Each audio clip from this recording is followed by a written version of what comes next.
सब तो पहले जिन्ने मेरे किसान वीर आए ने भैन आईया ने गज के बुलाओ वाहिगुरू जी का खालसा वाहिगुरू जी की फतेह।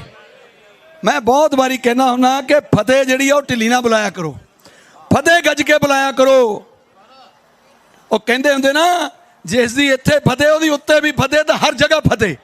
तो फिर हुण फतेह इदां ही होनी आ, गज के बुलाओ पहला वाहिगुरू जी का खालसा वाहिगुरू जी की फतेह। हर मैदान फतेह तुहाडी कौम दे हिस्से आया।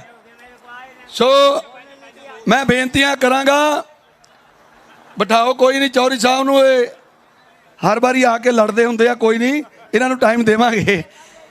सो तुसीं जुझारू हो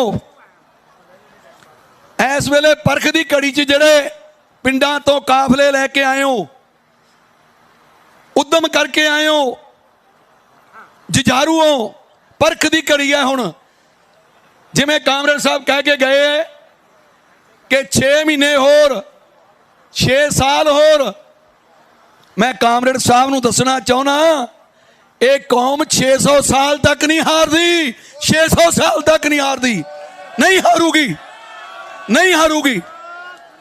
6 महीने 6 साल की कोई गल नहीं।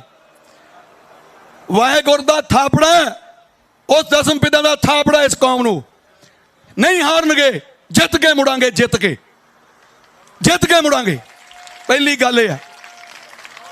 दूजी गल वीरो एका बनाओ, एका कट्ठे होके लियाओ काफले। जिवें संयुक्त किसान मोर्चे ने ड्यूटी लाई है, अज वख-वख जथेबंदियां सारियां अपने लैवल ते जथे लैके पहुंचियां ने। असी जथेबंदियां ने प्रण किया कि 3 शिफ्टां च लियाने काफले। साडी जथेबंदी वालों अज काफला आए, 2 नूं आउणा है, 5 नूं आउणा है, फिर इदां निरंतर काफले सर्कलों तो चलावांगे। और 10 नूं साडे सत्कारयोग बहरू साहब साडे कह दिओ कि भीषम पितामा बजुर्ग आगू ने जिहड़े अज तो नहीं बड़े समय तो यह कह सकते हैं कि साडी उन्नी उम्र नहीं, जिन्ना इन्हां दा तजर्बा है, लड़ते आए ने, अदालतां 'च भी लड़े ने तुहाडे लई, सुप्रीम कोर्ट तक लड़ते रहे ने तुहाडे लई। और ये कहंदे 10 तरीक नूं, 10 तरीक नूं शंभू ते सन, इन्हां ने जिउं आख्या सी सानूं और आशीर्वाद भी दिता सी। सो उस दिन बड़ा 10 तरीक नूं काफला बहुत बड़ा आया सी, हज़ारों की तादाद च गड्डियां आईयां। सो इस तरीके दे नाल फिर मुड़ पे आ किसान दिल्ली वालों। ये मोदी सरकार झुका के छड्डांगे, कला हरा के नहीं, कला बदल के नहीं, तौण ते गोडा रख के झुका के छड्डांगे, झुका के। इन्हां नूं आउण वालियां पुश्तां तक दस देवांगे कि इस कौम नाल पंगा कदे ना सहेड़िओ। जिहड़ी किसान कौम है, इस कौम नाल कदे पंगा ना सहेड़िओ। आउण वालियां सरकारां नूं दस देंगे, इस अंदोलन ने फैसला करना है, इस तुहाडे अंदोलन ने फैसला करना है, आउण वालियां नस्लां नूं सुख देना है। जिवें तुसीं एक महल उसारदे हो, घर मकान उसारदे हो, तां कहने हुण साडे बच्चिआं नूं लोड़ नहीं, यह भी एक तुसीं अंदोलन दा महल उसार के जाना है। तुहाडे बच्चिआं नूं लोड़ नहीं पऊगी, कोई सरकार जुरत नहीं करूगी तुहाडे नाल टकराउण लई, कोई भी सरकार जुरत नहीं करूगी। ਉਹ मैं दसना चाहना छोटी जी गल, मेरा वीर कह गया तो मैनू, मैं अगे दिन स्टेज तो बोलिया सी, जेकर तुहाडी एकता है, जेकर तुहाडी एकता है ते तुहानू किसे नीलियां चिट्टियां लाल पीलियां मगर घुम्मण दी लोड़ नहीं। अपनी ताकत नू पछाणो, इकट्ठे हो जाओ, एकता रखो। तो मैं दसिया सी कि मैं हुशियारपुर 2 बार 2 डीसीआं तो माफ़ी मंगाई है, 2 बार 2 डीसीआं तो।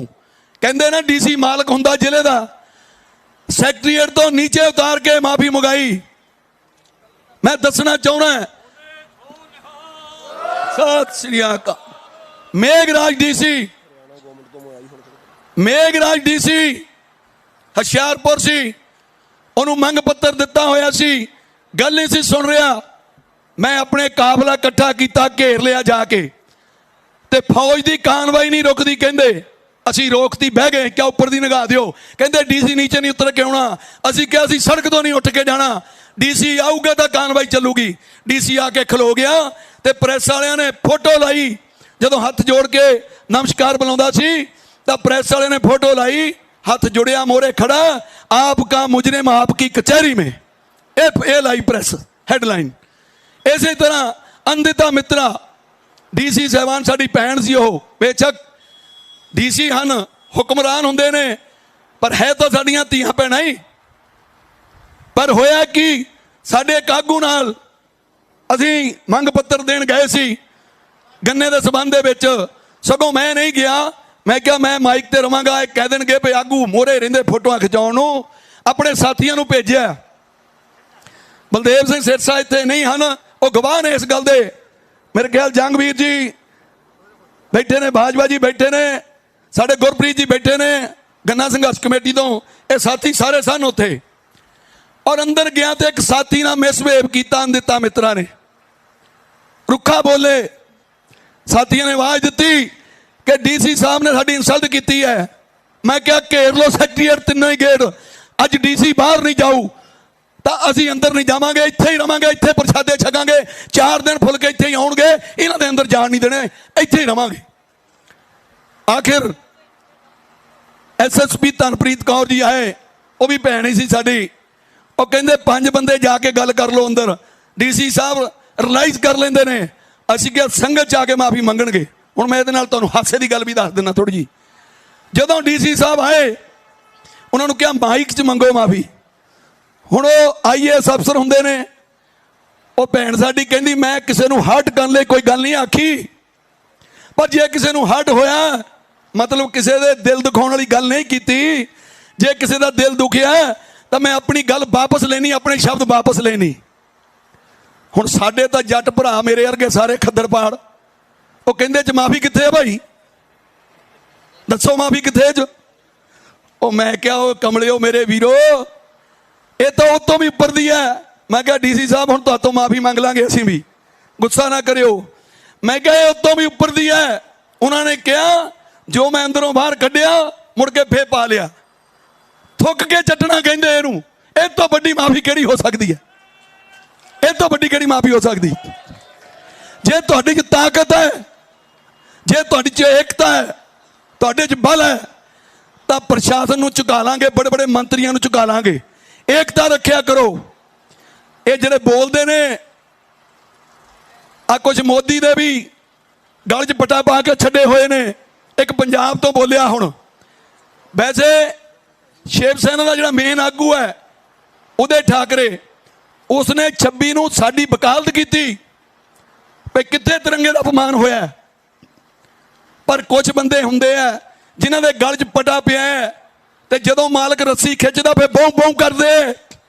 वो एक सूरी नां दा हैगा, सूर जिहा, वो बौं बौं करदा बैठा पंजाब च, कहंदा पिकनिक मनाउंदे ने उत्थे। ਉਹ ਮਨਾਉਂਦੇ ਓਏ ਪਿਕਨਿਕ, ਜ਼ਰੂਰਤ ਸਾਡੇ ਚ ਮਨਾਉਣ ਦੀ ਪਿਕਨਿਕ। ਸਾਡੇ ਪੀਜ਼ੇ ਵੀ ਚੱਲਣਗੇ, ਬਦਾਮਾਂ ਦੇ ਲੰਗਰ ਵੀ ਚੱਲਣਗੇ, ਤੇਰੇ ਮੋਦੀ ਦੀ ਧੌਣ ਤੇ ਗੋਡਾ ਵੀ ਰੱਖਾਂਗੇ।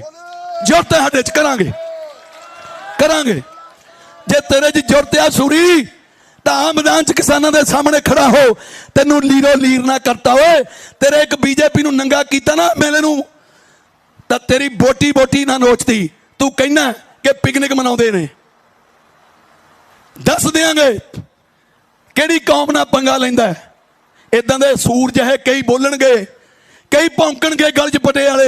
परवाह नहीं करनी, तगड़े होकर संघर्ष करना है। एकता रखो, तुहाडी एकता च बल है। मेरे सैकटरी साहब, साडे जनरल सकत्तर सानी साहब, मैनूं चेता भुल गया सी, कल ये काफला लैके आए ने बड़ा। बेशक मैं राम के जी ने कह दिता कि उन्हों की अगवाई च आया, पर अगवाई करके लियाए ने सतनाम सिंह सानी, साडे मीत प्रधान विच बैठे ने कृपाल सिंह मूसापुर जी, वो लैके आए ने जथा। मैं तो इत्थे ही दिल्ली सी, मेरी ड्यूटी लगी हुई है दिल्ली। मैं किते 1-2 दिन लई जाना, वो तो हुण घरदियां ने भी कहना शुरू करता है भी आके कोई काम तो करना नहीं हुंदा, तुसीं उत्थे ही रहो, हुण इत्थे नूं ना आया करो। इस करके तकड़े हो के लड़ना है। ये काफला लैके आए ने बड़ा, और उन्होंने मैनूं हुणे कहा कि तुहाडी ताकत ने जिहड़ा हरियाणे ने पर्चा किया सी हिसार सरकार ते ने, हरियाणा सरकार ने तुहाडी ताकत ने वो भी कैंसल कराए, तुहाडी एकता ने वो भी कैंसल कराए। एकता बना के रखो, तकड़े हो के रहो, परवाह नहीं करनी। ਬਿਲਕੁਲ ਮੋਰਚਾ ਜਿੱਤ ਵੱਲ ਹੈ, ਜਿੱਤ ਕੇ ਮੁੜਾਂਗੇ, ਕਿਸੇ ਗੱਲ ਦੀ ਚਿੰਤਾ ਨਹੀਂ ਕਰਨੀ। ਹੋਰ ਕਾਫਲੇ ਆ ਰਹੇ ਨੇ, ਮੈਂ ਜ਼ਿਆਦਾ ਸਮਾਂ ਨਾ ਲਵਾਂ। ਇੰਨੀਆਂ ਕੁ ਬੇਨਤੀਆਂ ਕਰਦਾ ਹੋਇਆ ਤਕੜੇ ਹੋ ਕੇ ਇਦਾਂ ਹੀ ਕਾਫਲੇ ਲੈ ਕੇ ਦਿੱਲੀ ਵੱਲ ਕੂਚ ਕਰੋ। ਮੈਂ ਧੰਨਵਾਦ ਕਰਾਂਗਾ ਸਾਡੇ ਬਰਾਮ ਵਾਲੇ ਭਾਜੀ ਉਹਨਾਂ ਦਾ ਜਿਹੜਾ ਸਰਕਲ ਲੈ ਕੇ ਆਏ ਨੇ, ਮੈਂ ਧੰਨਵਾਦ ਕਰਾਂਗਾ। ਡਾਕਟਰ ਦਰਸ਼ਨਪਾਲ ਜੀ ਦਾ ਵੱਡਾ ਕਾਫਲਾ ਆਇਆ, ਉਹਨਾਂ ਦਾ ਧੰਨਵਾਦ ਕਰਦੇ ਹਾਂ। ਸੋ ਉਹ ਵੀ ਵੱਡਾ ਜ਼ੋਰ ਲਾ ਕੇ ਆਏ ਨੇ। ਮੈਂ ਪਹਿਲਾਂ ਕਿਹਾ ਸੀ ਇਹ ਹੁਣ ਪਰਖ ਦੀ ਘੜੀ ਹੈ, ਪਰਖ ਦੀ ਘੜੀ। ਜਿਹੜੇ ਯੋਧੇ ਹੁਣ ਆਉਣੇ ਨੇ, ਇਹ ਪਤਾ ਲੱਗਣਾ ਵੀ ਕਿਹੜੇ ਮੈਦਾਨ 'ਚ ਜੂਝਦੇ ਨੇ, ਕਿਹੜੇ ਲੜਦੇ ਨੇ। ਡਾਕਟਰ ਦਰਸ਼ਨਪਾਲ ਜੀ ਕ੍ਰਾਂਤੀਕਾਰੀ ਕਿਸਾਨ ਯੂਨੀਅਨ, ਇਹ ਸਾਡੇ ਬੁਲਾਰੇ ਵੀ ਨੇ ਮੁੱਖ। ਜਦੋਂ ਸਰਕਾਰ ਨਾਲ ਗੱਲ ਕਰਦੇ ਆ ਤੇ 4 ਸਾਡੇ ਅਸੀਂ ਸਪੀਕਰ ਚੁਣੇ ਹੋਏ ਨੇ। ਡਾਕਟਰ ਦਰਸ਼ਨਪਾਲ ਜੀ ਸਾਡੇ ਬੁਲਾਰੇ ਵੀ ਨੇ ਉਹਦੇ ਵਿੱਚ। ਉਹ ਵੱਡਾ ਕਾਫਲਾ ਲੈ ਕੇ ਆਏ ਨੇ, ਉਹਨਾਂ ਦਾ ਸਾਰੇ ਸੰਯੁਕਤ ਕਿਸਾਨ ਮੋਰਚੇ ਵੱਲੋਂ ਧੰਨਵਾਦ ਕਰਦੇ ਆ। ਡਾਕਟਰ ਸਾਹਿਬ ਆਪਣੇ ਸਾਰੇ ਸੱਜਣਾਂ ਨੂੰ ਇੱਧਰ ਬਿਠਾ ਦਿਓ ਤੇ ਤੁਸੀਂ 1-2 ਸੱਜਣ ਸਟੇਜ ਤੇ ਆ ਜਾਓ। ਸੋ ਮੈਂ ਬੇਨਤੀ ਕਰਾਂਗਾ ਕਿ ਧੰਨਵਾਦ ਕਰਦੇ ਆ ਸਾਡੇ ਫਗਵਾੜੇ ਸਰਕਲ ਵਾਲਿਆਂ ਦਾ, ਜਿਹੜਾ ਫਗਵਾੜਾ ਲੰਗਰ ਲਾ ਕੇ ਬੈਠੇ ਨੇ ਪਹਿਲੇ ਦਿਨ ਤੋਂ, ਜਦੋਂ ਤੋਂ ਮੋਰਚਾ ਚੱਲ ਰਿਹਾ। ਆਉਣ ਜਾਣ ਵਾਲੀਆਂ ਸੰਗਤਾਂ ਨੂੰ ਮੇਨ ਰੋਡ ਤੇ ਲੰਗਰ ਹੈ, ਉਹ ਵੀ ਕਾਫਲਾ ਲੈ ਕੇ ਆਏ ਨੇ, ਉਹਨਾਂ ਦਾ ਵੀ ਧੰਨਵਾਦ ਹੈ। ਸਾਡੇ ਵੀਰ ਪਤਾਰੇ ਵਾਲੇ ਬਲੀਨੇ ਵਾਲੇ ਆਏ ਨੇ, ਉਹਨਾਂ ਦਾ ਵੀ ਧੰਨਵਾਦ ਹੈ। ਸਾਡਾ ਵੀਰ ਪਾਲਾ ਮੌਲੀ ਵਾਲਾ, ਸਾਡੇ ਸਰਪੰਚ ਸਾਹਿਬ ਠੌਲੀ ਵਾਲੇ, ਮੇਜਰ ਭਾ, ਜਿੰਨੇ ਵੀ ਮੈਂ ਨਾਂ ਲੈ ਸਕਾਂ ਮਾਫੀ ਚਾਹਾਂਗਾ। ਸ਼ੇਰਗਿੱਲ ਸਾਹਿਬ ਨਾਲ ਆਏ ਨੇ, ਉਹਨਾਂ ਦਾ ਵੀ ਧੰਨਵਾਦ ਕਰਦੇ ਆ। ਜਿੰਨੇ ਵੀਰ ਵੀ ਆਏ ਨੇ ਜਿਨ੍ਹਾਂ ਦਾ ਨਾਂ ਲੈ ਸਕਾਂ, ਉਹਨਾਂ ਤੋਂ ਮਾਫੀ ਚਾਹਾਂਗਾ। ਇਸੇ ਤਰ੍ਹਾਂ ਤਕੜੇ ਬਣੇ ਰਹੋ, ਵਾਰੀ ਵਾਰੀ ਸਿਰ ਦਿੱਲੀ ਨੂੰ ਆਉਂਦੇ ਰਹੋ, ਮੋਰਚੇ ਨੂੰ ਤਕੜਾ ਰੱਖੋ। ਕੋਈ ਗੱਲ ਨਹੀਂ, ਪਰਵਾਹ ਨਹੀਂ ਕਰਨੀ। ਪੱਕੇ ਮਕਾਨ ਬਣਾ ਲੈ, ਜਿੱਤ ਕੇ ਮੁੜਾਂਗੇ, ਜਿੱਤ ਕੇ। ਸੋ ਹੁਣ 5 ਨਾਅਰੇ ਲਾਉਣੇ, ਫਿਰ ਮੈਂ ਖਿਮਾ ਲਾਂਗਾ। ਕਿਸਾਨ ਮਜ਼ਦੂਰ ਏਕਤਾ, ਕਿਸਾਨ ਮਜ਼ਦੂਰ ਏਕਤਾ, ਕਿਸਾਨ ਮਜ਼ਦੂਰ ਏਕਤਾ। ਨਰਿੰਦਰ ਮੋਦੀ, ਨਰਿੰਦਰ ਮੋਦੀ। ਉਹ ਪਿੱਛੇ ਵਾਲੇ ਵੀਰ ਕੀ ਗੱਲ, ਪ੍ਰਸ਼ਾਦਾ ਨਹੀਂ ਛਕਿਆ ਸਵੇਰੇ? ਤਕੜੇ ਹੋ ਗਏ ਯਾਰ। ਬੀਬੀਆਂ ਤੁਹਾਡੇ ਨੂੰ ਤਾਂ ਸਾਡੀਆਂ ਭੈਣਾਂ ਦੇਖੋ ਜੁਝਾਰੂ ਨੇ। ਕਿਸਾਨ ਮਜ਼ਦੂਰ ਏਕਤਾ, ਨਰਿੰਦਰ ਮੋਦੀ, ਨਰਿੰਦਰ ਮੋਦੀ। ਬੋਲੇ ਸੋ ਨਿਹਾਲ। ਜਦੋਂ ਜਕਾਰਾ ਬਣਾਉਣੇ ਦੋਏ ਹੱਥ ਕਰਿਆ ਕਰੋ, ਬੋਲੇ ਸੋ ਨਿਹਾਲ। ਏਦਾਂ ਏਦਾਂ ਰੋ ਚੜ੍ਹਦੀ ਕਲਾ 'ਚ। ਵਾਹਿਗੁਰੂ ਜੀ ਕਾ ਖਾਲਸਾ, ਵਾਹਿਗੁਰੂ ਜੀ ਕੀ ਫਤਿਹ।